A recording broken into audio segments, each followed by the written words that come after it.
ஒரு நெகட்டிவான கமெண்ட்ட கேட்கும்போதோ, ஒரு நெகட்டிவான விஷயம் நடக்கும்போதோ, அது நம்மள ஏன் அதிகம் பாதிக்குது அப்படின்னு சொல்லி என்னைக்காவது யோசிச்சு பார்த்துருக்கோமா?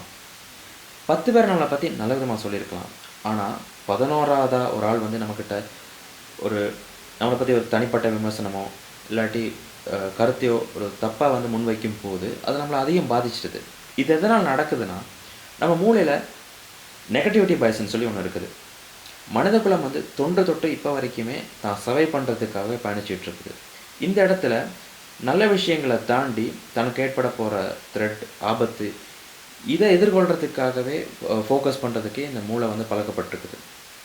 நல்ல விஷயங்களோட பாசிட்டிவான விஷயங்களோட வெயிட்ட விட, நெகட்டிவான விஷயத்தோட வெயிட்ட தாங்குறதுக்கு தான் அந்த நம்மளோட மூளை வந்து எப்பவுமே தயாரா இருக்குது.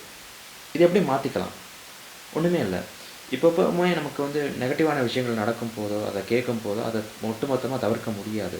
ஆனா, இத இந்த பாதிப்ப குறைக்கிறதுக்கு நம்ம வந்து நமக்கு ஏற்பட போற நல்ல விஷயங்கள், நம்ம அ நல்ல பாசிட்டிவா நம்ம வந்து நம்மள செயல்படுத்திக்கிட்டு, நம்மளோட சிந்தனை அடிப்படையில, செயல் அடிப்படையில நம்ம வந்து செயல்படுத்திக்கிட்டு, பயணிக்கிற விஷயங்கள நம்ம வந்து ஃபோக்கஸ் பண்ணும்போது, இந்த பாசிட்டிவ் சைட வந்து அதிகம் ஃபோக்கஸ் பண்ணும்போது, இந்த நெகட்டிவான சைடையோ, இந்த பாசிட்டிவான சைடையுமே 2மே பேலன்ஸ் பண்ணக்கூடிய ஒரு பக்குவத்துக்கு நம்ம வந்துட்டா, இந்த இந்த நெகட்டிவான சைடு வந்து அ விஷயங்கள வந்து நம்ம வந்து அதிகம் பாதிக்கப்படாம நம்ம வந்து பார்த்துக்கொள்ள முடியும்.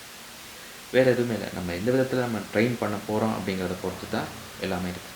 நன்றி.